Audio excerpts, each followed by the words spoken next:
Reactive leaders spend most of their time putting fires out. The result is you're constantly handling problems with no time to manage important daily tasks. Proactive leaders put systems in place. Ladies and gentlemen, the words systems. To prevent the fires. The result is you're not having to handle the same fires each day and you have more time for other tasks. Please accept the concept from me that people do not fail as much as systems do. If an employee in your restaurant fails, I ask you to look very carefully at what system you can put into place as a protective net to keep that person and other people from failing. That is also thinking proactively. I may have said it before, but it is absolutely insane to continue to do what we are doing today, but expect better results tomorrow. Something has to change in the way we do our business and the way we act today if you really want better results tomorrow. And that's why we talk about proactive leadership. Let's talk about another idea. When a fire flares up in your environment, are you the kind of leader that throws a bucket of gas on the fire?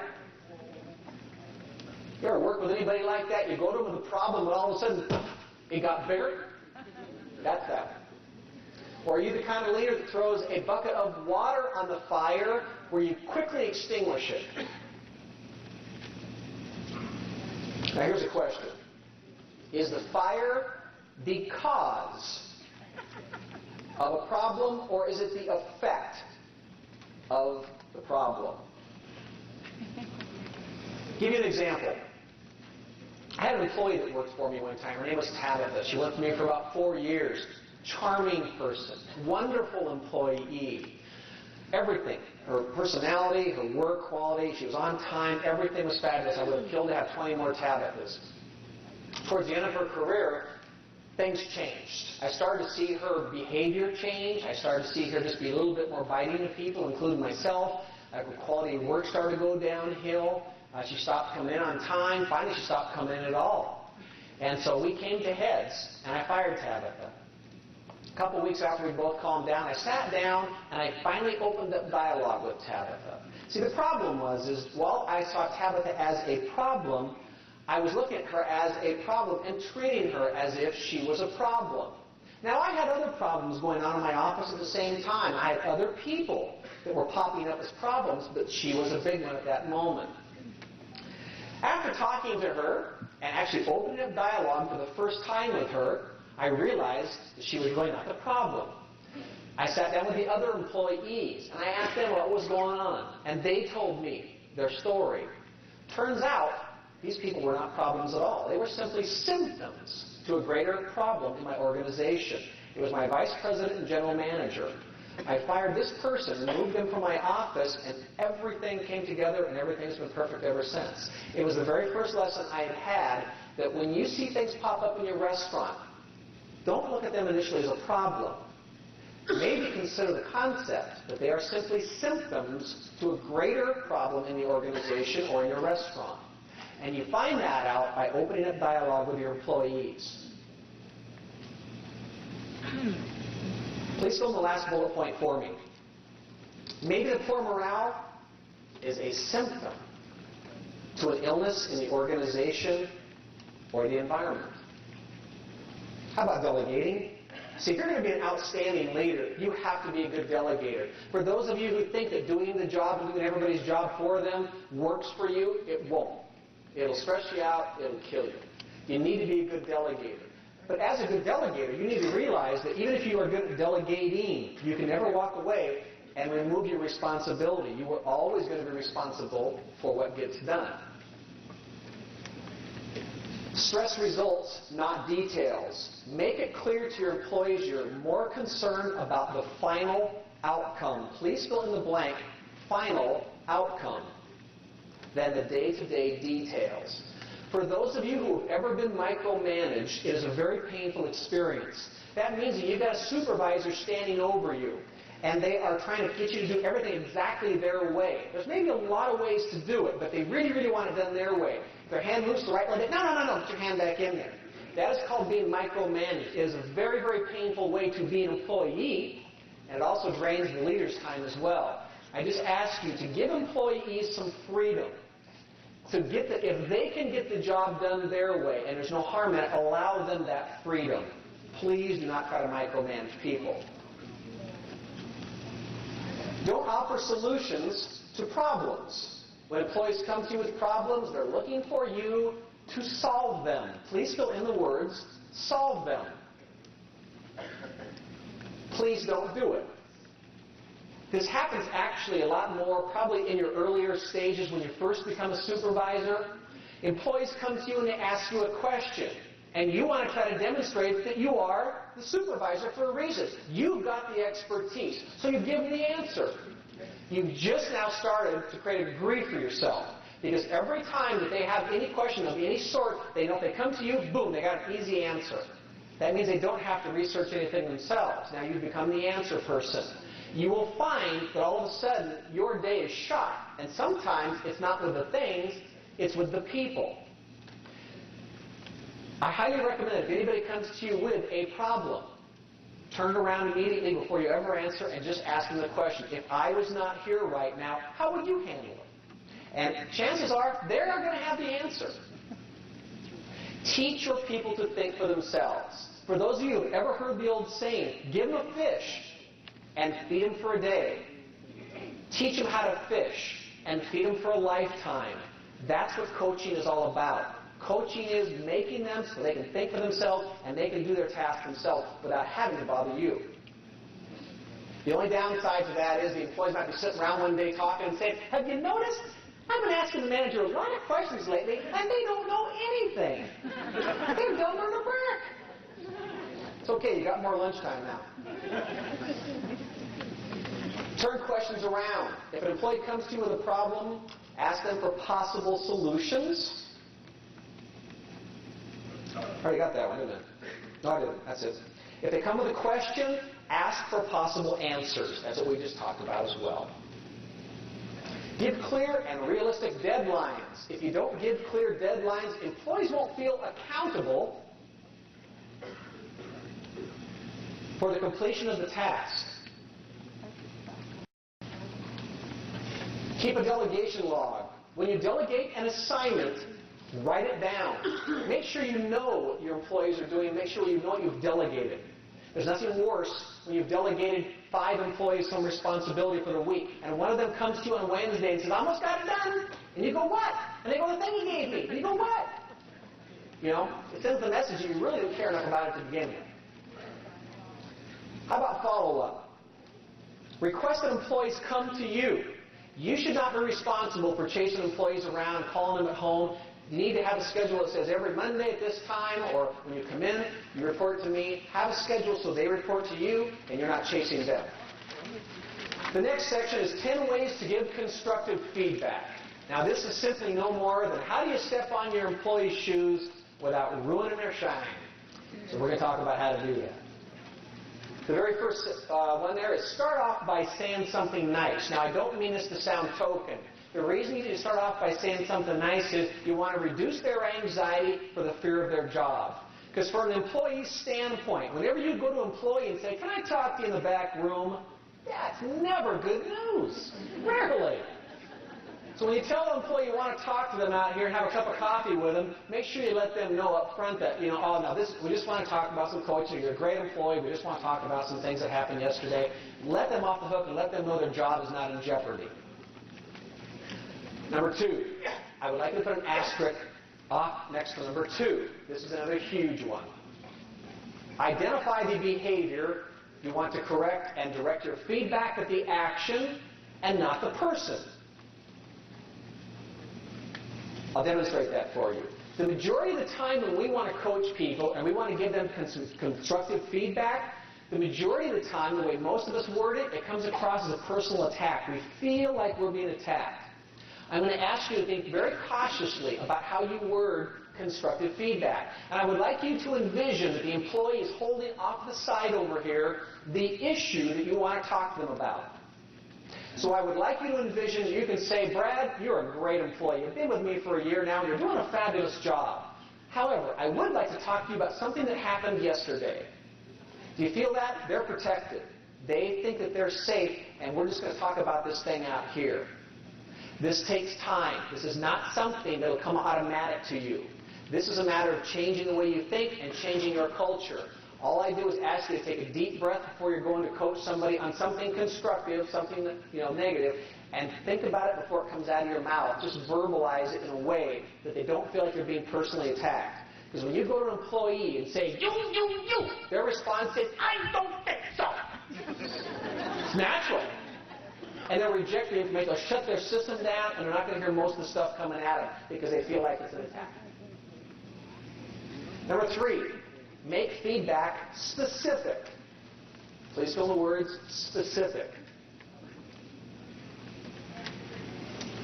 Please do not use words like, you always miss deadlines. Use something specific like, you missed the June 9th deadline for your report, or whatever it is. I would like you to do me a favor and circle the word always in that sentence. You always, circle that word always. And right below that, write the word never in and circle the word never. These are 2 words. It is important that you remove these from your vocabulary if you're in a leadership role. Anytime you use these words when you're coaching employees, they will discount everything you say after those words. When you say, you are always late, they know you're lying. They'll say to you, I'm not always late. Yeah, 90% maybe, but not always. So anytime you say never or you say you're always, that means that everything after that, they figure you're lying too. Because you lied about that. Number 4, be sure the behavior you're correcting can be changed. Number 5 is use I and we, please fill in those blanks, to stress that you want to work out the problem together. In other words, we have a problem, and I'd like to help you with it.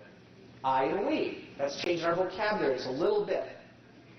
Don't belabor the point. Make it short and sweet with no lectures. Offer to help the person correct the problem. As I just said, we seem to have a problem, and I'd like to help you with it. Don't set a tone of anger or sarcasm. Do not give feedback while angry. Wait 24 hours. Now, I want to make sure you're clear. If you're coaching an employee and you see something that is wrong and you need to correct it, that's okay. But if you see something that gets you angry, then please wait 24 hours. Because if you try to discuss something constructively with an employee when you're angry, the chances are it will not come out well. It will come out as an attack. If you're putting your feedback in writing, write it down and let it sit overnight. Read it the next day and make sure you still feel the same way. Especially if you're talking about disciplinary action. Don't write a disciplinary note and then give it to them right away. Let it sit overnight, and the next day, about 90% of the time, you'll probably rewrite it and soften it a little bit with the same points. Being a great leader, you cannot take every wave head on. It's like standing in the surf and being hit by every single wave. It'll wear you out. It'll beat you up. There's some things that are going to happen in your restaurant that it's simply just worth ducking and letting it go over your head. It's just not worth it. It might be a great employee. If one day has a bad hair day and you know that's not normal, there's no sense going after him over it. It's just not worth it. You'll wear yourself out. Let's talk about some manager styles. There's 4 major styles. One is the leader, one is a boss, one is a friend, and one is a follower. Now, I'm not going to cover all 4. But I would like to cover the characteristics that we would like to see you possess. And that is of the leader. The characteristics are, you have the clarity of the organization or the team. You are very clear about what the organization is trying to achieve. You have purpose, goals, and direction. When you walk into the restaurant, you know what you're trying to do every single day. You've got a direction. You're going after it. You are self-confident. You work through people to solve problems. The worst thing that can happen in your environment is office politics. Office politics get started very easily. If I have a problem with this person here, I'll go tell everybody else about how bad this person is because I want support. I want everybody to feel that I'm right, or I want to try to get them thinking that way because that's support. So that is called office politics because I get other people involved in my problems with this person here. I highly recommend that if you have two people in your work environment that are button heads, if they come to you and start whining to you, tell them to go back and talk to the person themselves. Anytime you put yourself in the middle of a situation like that, you're toast. Allow employees to work it together. In my office, anytime any two employees are going at each other, I always give them the credit card and tell them to go to lunch. And when they come back, they always say, oh, it's just a misperception. However, I have noticed my car is being used a lot lately for problems.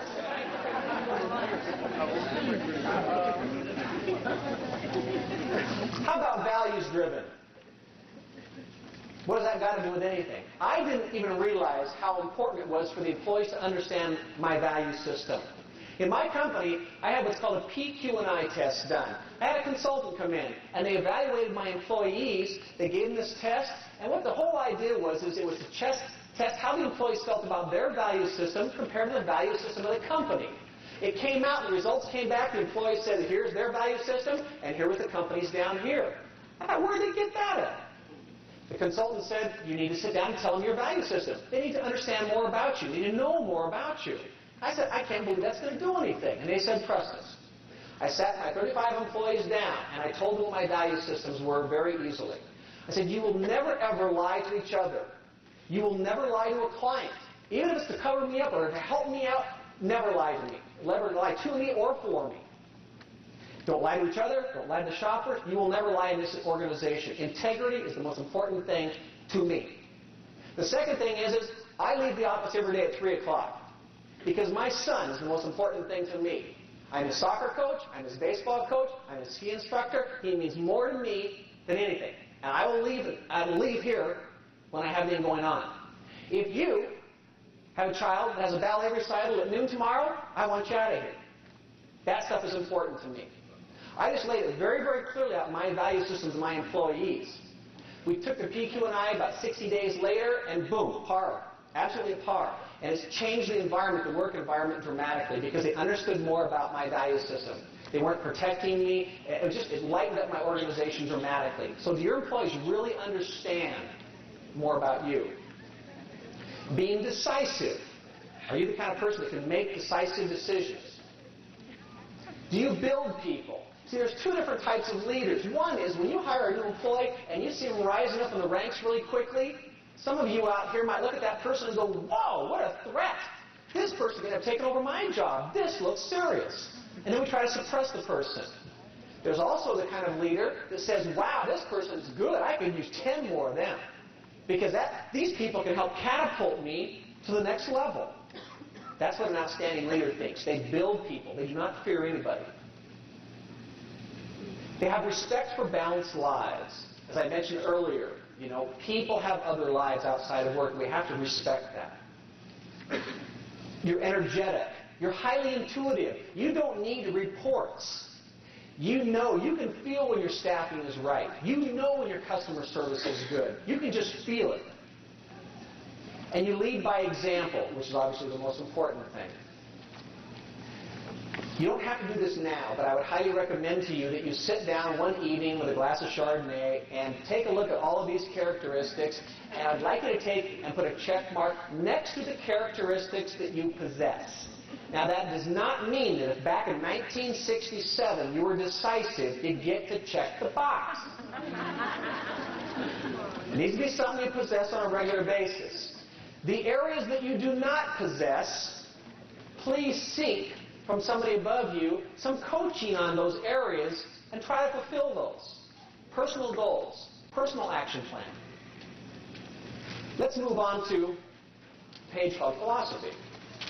See, outstanding leaders, they aren't paid to make the popular decision. Please fill in the blank. Popular.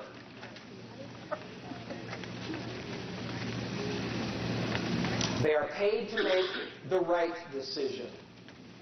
These are going to be in conflict. If you are in a leadership role for any length of time, these two things are going to butt heads. You're going to have to make some decisions, and you're going to say, man, this is not going to be a pretty thing. In place, I'm not going to like this. But you have to be able to stand in front of the employees, look them in the eyes and say, you know what, this is the right thing for our company. This may not be popular, but it's the right thing for our organization. And you have to make those kind of decisions. How about defining boundaries? Defining boundaries for our employees. Being an outstanding leader is like being a good parent. You don't try to control their every move, but you do want to provide them with very clear boundaries. What I mean by that, for those of you who are parents, understand this. We take and we draw this circle in the sand for our children. And we tell our children, this is where Mommy and Daddy want you to stay because this is very safe. This is a nice area. But you know what kids are like. You know they're going to go over to the edge over here and they're going to step over there and they're going to look at you and see if you're paying attention, right? And if you don't respond, they're going to come over here, they're going to step out over here, and they're going to look at you to see if you respond. And if you don't respond, they're out here going, hey, hey, hey, hey, hey, hey. And then all of a sudden one day when you want them back in there again, you go, get back in there. They go, hey, where were you the last 2 weeks? I was all over. This is the same thing with employees. When you give employees boundaries, when you tell them, I want these 5 things done, every single customer, every single time those 5 things done, stick to it. Keep those very clearly defined. If you allow the employees to jump out and not do these things, and they know you can see they're not doing them, and you think you're going to be this, this free-flowing manager that allows them some flexibility, you're killing them. Please fill in the blank. Boundaries that are not clearly defined are painful. It is much easier to set up clear boundaries and keep them there than it is to allow them the freedom. It's not good for them, and it certainly isn't good for you, nor good for the customer.